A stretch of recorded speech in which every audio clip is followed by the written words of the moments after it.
Hospitals are overwhelmed by incoming patients as rescue workers search for survivors under mounds of concrete and debris. In the destruction, there are brief moments of hope, like this woman and a young boy being rescued from the rubble of a toppled building. Haiti's prime minister has declared a state of emergency in the country after a 7.2 magnitude earthquake hit the country over the weekend. Now, the death toll continues to rise, but currently about 2,000 Haitians have died as a result of the earthquake. And to make matters even more complicated, even worse, they had to deal with a storm during the rescue efforts. Now, the disaster hit at a time when the country struggles with the coronavirus. The storms are, of course, complicating the matters. And then the president of Haiti was assassinated just last month. So there are issues on top of issues, problems on top of problems, and it's just absolutely devastating, especially when you consider the United States and its reaction to it. Now, while the Biden administration has certainly offered to provide some assistance to Haiti, it's clearly not enough, and what further compounds the issue is the fact that the Biden administration continues to deport Haitians to Haiti in the middle of this chaotic disaster. Cenk. Yeah, look, we give credit where credit is due and we criticize where it's due. And I tell you that all the time because almost no one else does it, right? So Biden good or Biden bad? Well, it doesn't work like that. I agree with the withdrawal from Afghanistan and I would defend him against a lot of those critiques, which are largely driven by neoconservatives that are still in the mainstream media. But when it comes to Haiti, are you kidding me? You're gonna turn those people back and send them to literally a disaster zone. Look, one of the areas is so hard hit that they're having trouble reaching it, not only because of the chaos and the anarchy, and then were gangs there previously, although the gangs is so bad, the gangs have called a truce, saying we gotta get medicine to everybody, right? But one of the bridges is down. So they just literally cannot get to those people who are trapped in that area of Haiti. And it's heartbreaking, and every minute and it counts, every hour counts, and more people are dying and in danger, right? Meanwhile, we're loading up planes full of people and sending them back to Haiti. It's crazy. No, you can't do that, man. And look, Biden's team, I don't think they're ever gonna get it. They keep looking for credit from the right wing. And they're never gonna get it. You're never gonna get credit from the right wing. How silly are you? So you know they criticize you for how dare you withdraw from Afghanistan when Trump was withdrawing from Afghanistan and bragging about it, right?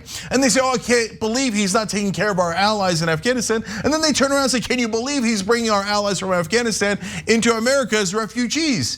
They're never gonna give you credit. Get your head out of you know where, okay? So what does that mean? That means actually do the right thing, be a decent human being. And by the way, you might get credit from your actual voters, from your base and from independents who see you as a decent person. But you're not gonna get that credit if you're sending people back into the middle of an absolute epic disaster in Haiti. By the way, Haiti also one of the lowest vaccination rates, well, the lowest vaccination rate in the entire Western Hemisphere. Why? Because they're really poor. So the vaccine isn't reaching them. They have infrastructure problems. Yep. They have health care problems, etc. So don't do it, don't send them back, but we're doing it as we speak. Exactly, let's go to the last two graphics here because Democracy Now! Reported on this.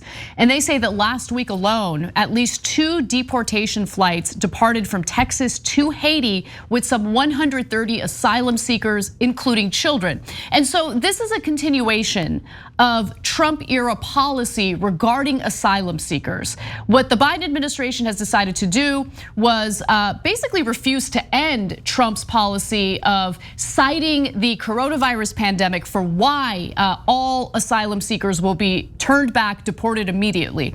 I think that that's the wrong way to handle the situation, especially when Biden himself campaigned as someone who was far more humane than Donald Trump was toward immigrants. Also, the co-founder of the Haitian Bridge Alliance argues that, how can the United States government deport anyone to Haiti right now? How do you think so little of Haitian lives, deporting children and babies in the middle of the chaos? This is a clear example of external violence that continues to deepen the instability in Haiti. And I completely agree with that statement, especially right now, given all of the devastation that Haitians are dealing with right now, the Biden administration should take a stand and lead from a place of strength as opposed to taking the cowardly route of trying to appease the right wing, which will never be appeased. The right wing has moved so far to the right that it doesn't matter what's happening in Haiti. They want everyone deported, even if it's children who are being deported to Haiti. They're not going to give you credit for it though, so move on and lead from a place of strength. And we're just not seeing that when it comes to the topic of immigration from Joe Biden's administration. I mean, what does Biden want? Does he want Tucker Carlson to do a segment saying Joe Biden is kicking out these black kids from the country and sending them back into a disaster area? And they would celebrate that. But do you think Tucker's gonna do that segment? And would you be happy if he did? Oh, congratulations on your discriminatory, anti-immigrant, anti-American policy. Is that what you want? Is that the credit you want? No, just please gather up some courage if you believe in doing the right thing. Or if you think, hey, you know what? I don't really care about them. I just wanna get rid of them. Well, okay. Well, that is what you're doing. Let's just be honest about it. Thanks for watching The Young Turks, really appreciate it. Another way to show support is through YouTube memberships.